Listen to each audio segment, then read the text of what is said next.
On va parler du stress thermique chez la vache laitière en bâtiment. Alors pour cela, un plateau complet. Donc on va commencer par Amélie Courcoul. Vous êtes éleveuse au GAEC des Landelles à Guéméné-Pinfo en Loire-Atlantique. Bertrand Fagot de l'Institut de l'élevage, spécialisé dans les bâtiments et notamment la ventilation. Et Jean-Vincent Bioré, gérant de Bioré Agri, constructeur de matériel et notamment de tout ce qui est tapis, logettes, etc. Donc on va en reparler.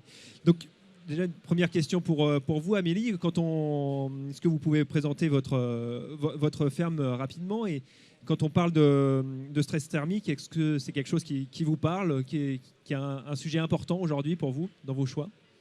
Alors oui, d'abord, pour faire un récapitulatif assez rapide, l'exploitation est située à Guéméné-Pinfo. On a 180 vaches laitières qui sont dans un bâtiment fermé. Enfin, elles n'ont pas accès à l'extérieur. C'est un regroupement de troupeaux qui s'est fait il y a 2 ans et demi, donc un bâtiment neuf.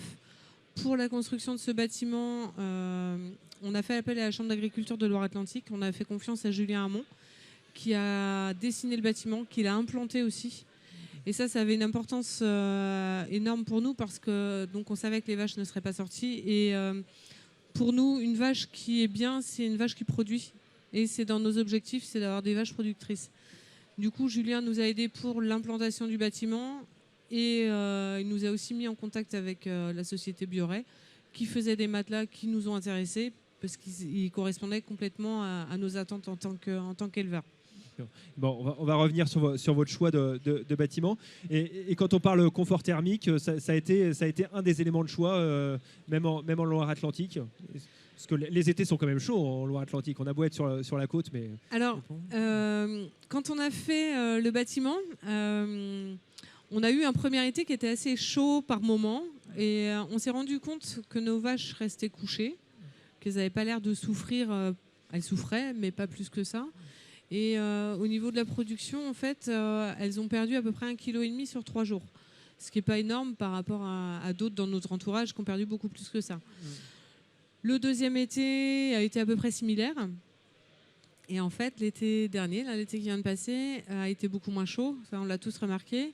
Et en fait, nous, on s'est rendu compte, de par l'acidité de l'eau qu'on utilisait, qu'on a eu beaucoup de soucis au niveau plomberie. Et notamment au niveau des circulateurs, en fait, qui permettent la circulation de l'eau dans les tapis. Les circulateurs sont tombés en panne. On s'est dit qu'on allait les réparer sans trop s'affoler finalement, puisque de toute façon il faisait pas chaud, donc il n'y avait pas un impact énorme de la chaleur sur la production des vaches. Jusqu'au mois de juillet, où on a eu quelques jours de chaleur, et alors là on a appelé très rapidement Bioré pour qu'ils viennent réparer, parce qu'on s'est rendu compte que toutes les choses qu'on a mises en place, en fait, pour atteindre nos objectifs, donc un bâtiment confortable, aéré, on a des robots de traite qui permettent plus de passages qu'en salle de traite, donc une augmentation de la production. On travaille depuis quelques années avec Semex pour faire parler la génétique aussi, pour avoir des vaches qui donnent du lait. Et toutes ces petites choses, plus les matelas, on se dit, bon, les matelas, c'est peut-être juste un petit plus finalement. On ne sait pas.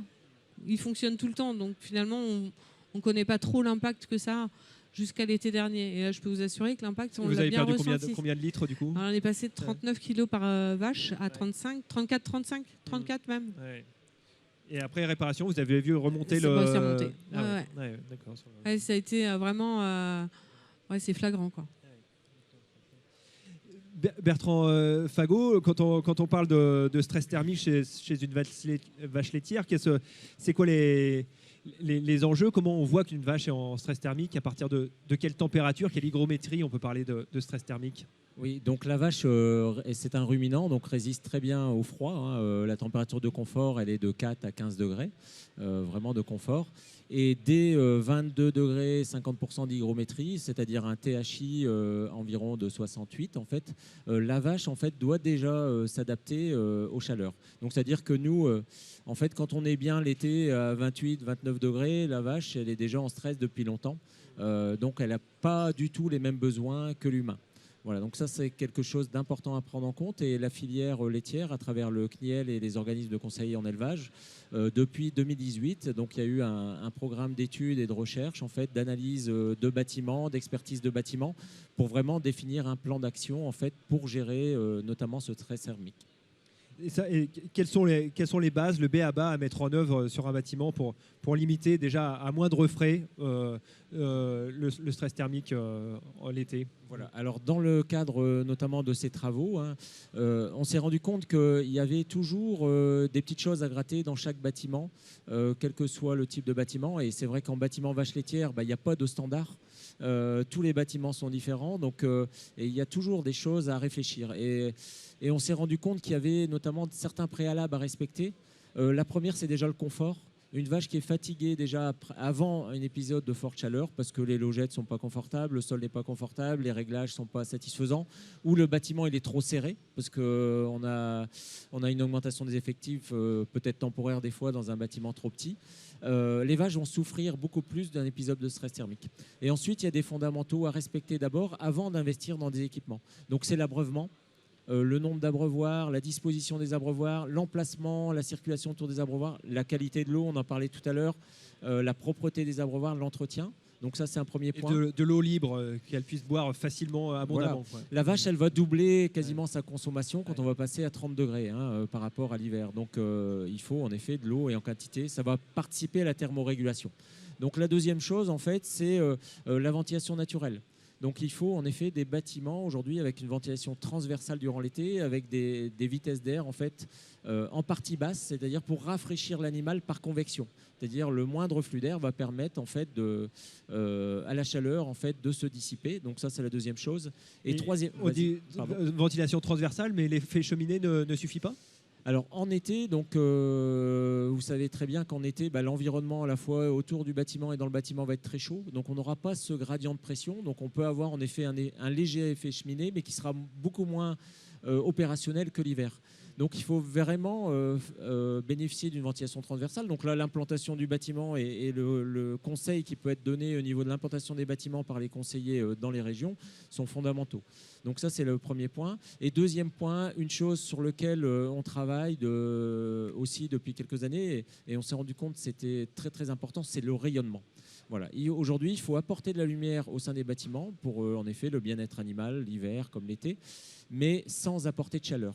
Donc il faut aujourd'hui trouver des solutions pour apporter la lumière davantage sur les côtés, mettre moins de translucide, voire pas sur les rampants côté sud. Dans certains cas, quand la toiture est basse par rapport aux animaux des bâtiments anciens, pensez à l'isolation sur par exemple les versants sud. Donc il y a beaucoup de choses aussi à réfléchir en termes de rayonnement avec les conseillers. Donc une fois qu'on a raisonné tout ça et qu'on se rend compte qu'il y a encore des améliorations à faire pour les animaux, en effet, les équipements, donc on va en parler, que ce soit ventilateurs ou autres, comme les innovations proposées par la société Bioré, ou des dispositifs d'utilisation d'eau pour rafraîchir les animaux. Là, on peut y réfléchir, voir si c'est intéressant d'investir ou non. Et alors, vous, Jean-Vincent Bioré, en tant que fabricant de matériel, le confort des vaches, ça a toujours été votre fer de lance. Comment on peut s'adapter justement sur le confort thermique de la vache laitière? Alors, disons que là, on est passé à travers beaucoup de fondamentaux et effectivement, Monsieur Fagot a raison. C'est quand on arrive dans un bâtiment, avant de regarder au matériel, voir si le B.A.B.A. est présent chez Amélie, comment le bâtiment en fait a vraiment été dessiné par le spécialiste bâtiment avec tout le B.A.B.A., c'est-à-dire la ventilation transversale, un accès à l'eau en quantité, en qualité, un petit peu partout, une belle hauteur sous toit pour éviter la convection. Il y avait déjà tout ça. Alors ensuite, tout ça c'est actif, si on peut dire. Jusqu'à une certaine température. Quand le THI, il y a tout un un tas de changements qui s'opèrent à l'intérieur du corps de l'animal suivant ses degrés de stress thermique. Quand on va arriver par exemple à 25 degrés pour 60-70% d'humidité, là ça va commencer à devenir critique et une aide mécanique va vraiment franchement aider l'animal. Alors là, on était sur de la recherche et développement, et donc on a installé ça il y a 3 ans maintenant, hein, ça on a fait 3 étés. Et donc le but, il est de réussir à aspirer la chaleur de l'animal par contact. Et le contact, c'est ce qui transfère le plus de calories. Et maintenant, on a prouvé scientifiquement, on est capable de retirer 250 à 300 watts heure d'une vache. Après, une fois qu'on a dit ça, on a tout le temps tendance à mettre les techniques en opposition les unes avec les autres. Il y a eu une étude qui a été faite par le CNIEL auquel vous avez participé. Ça s'appelait Climalais, c'est ça ? Bâtiments d'élevage de demain. Donc c'est une réflexion globale sur l'évolution des bâtiments d'élevage laitier. Donc c'est un programme actuel et qui va se poursuivre dans le temps. Ouais, voilà.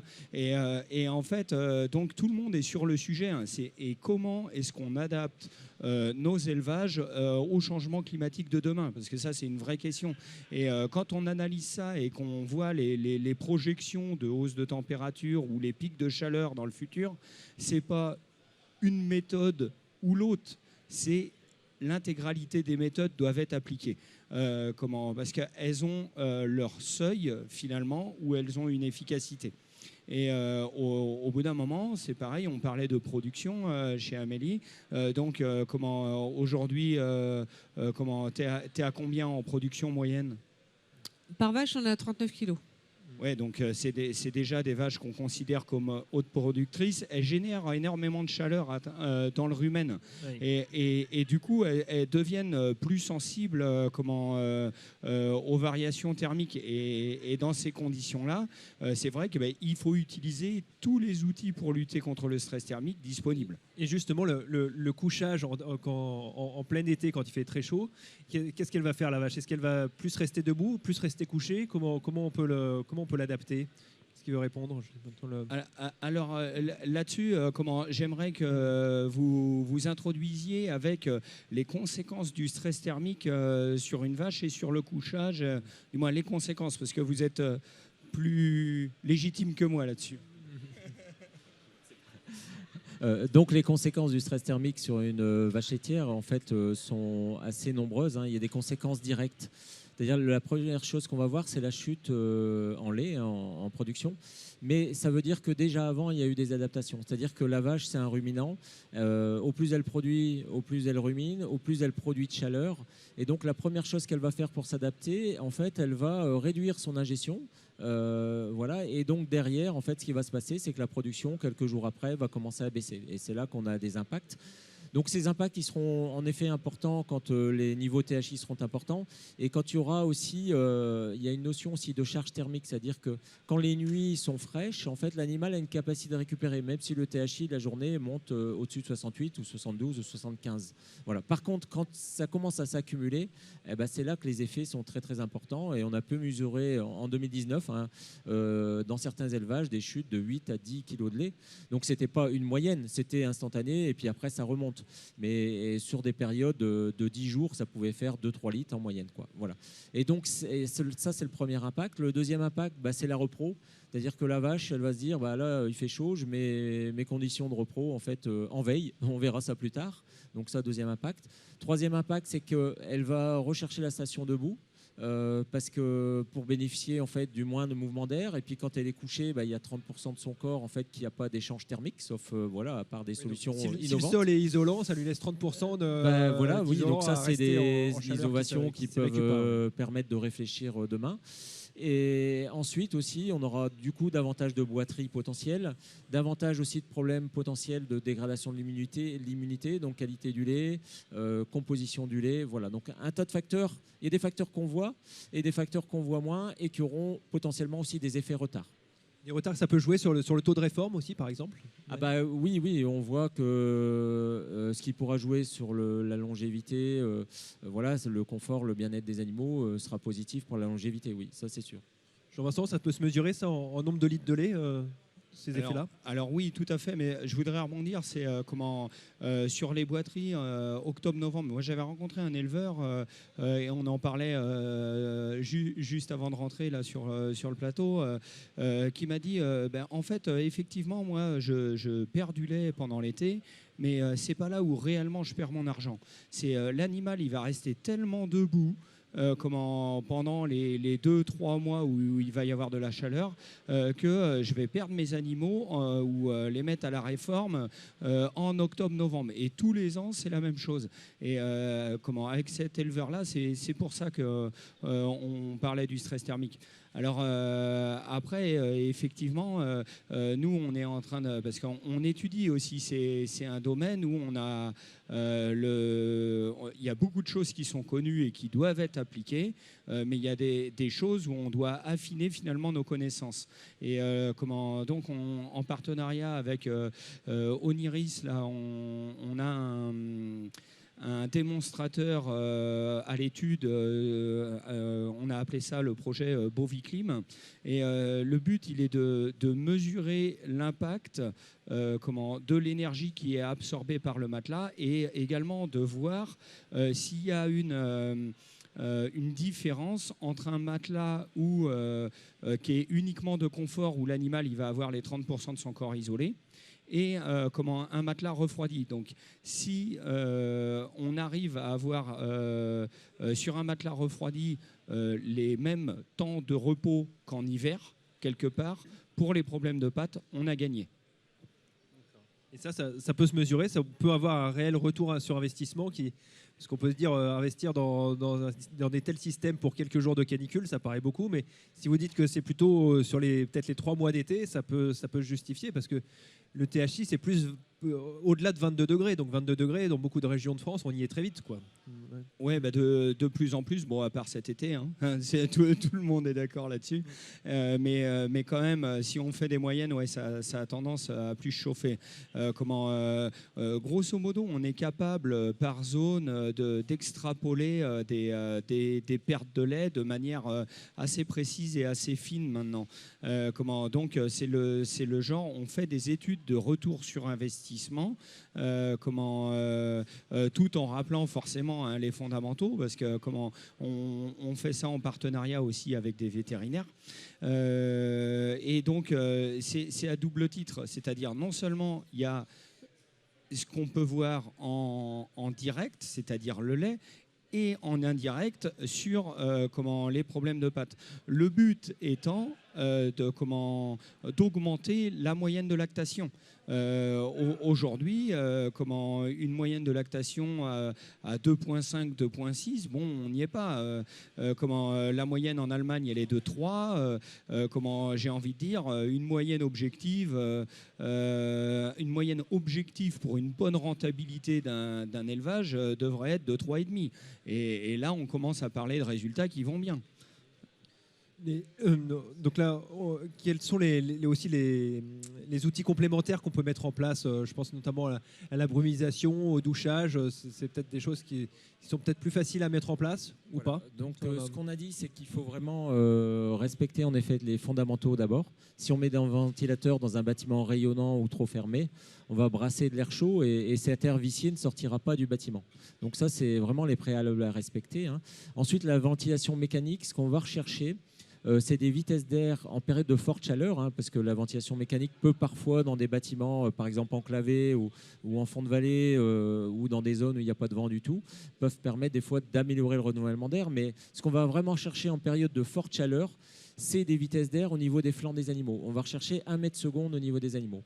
Et ce qu'on s'est rendu compte là, dans le cadre de nos expertises de bâtiments et des liens qu'on a tissés avec les fournisseurs, les installateurs de ventilateurs, on a mesuré avec eux les vitesses d'air et on s'est rendu compte en fait que dans beaucoup de bâtiments, en fait, l'équipement, soit on avait des équipements très anciens, voilà, qui aujourd'hui sont plus performants par rapport à ce qui existe sur le marché.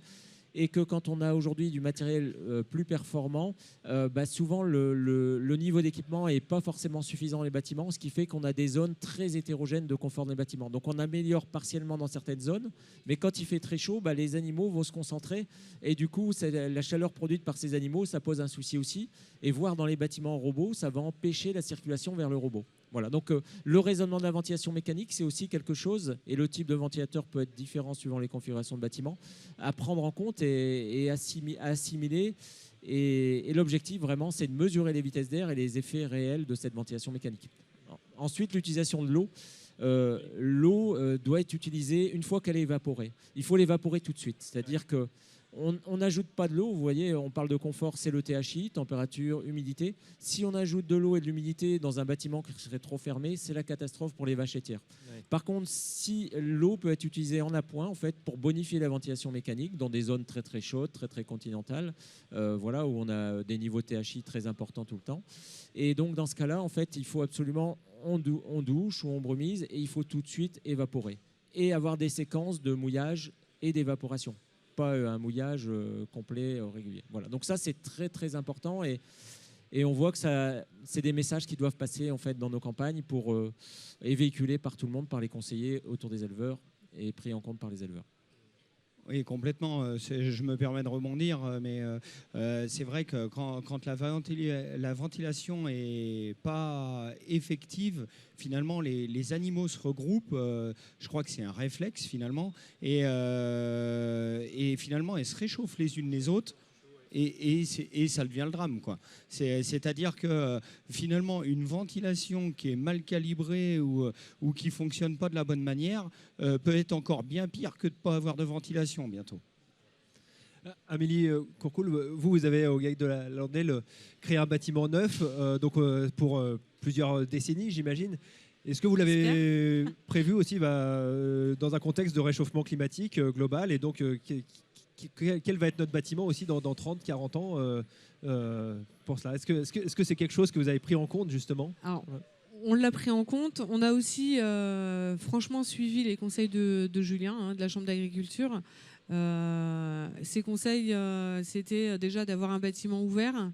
C'est aussi ce qu'on voulait, qu'on puisse respirer, non passer énormément de temps dedans. Quand on est en bâtiment robot, les bâtiments fermés, on passe énormément de temps en fait. Ça veut dire qu'il est ouvert aussi l'hiver?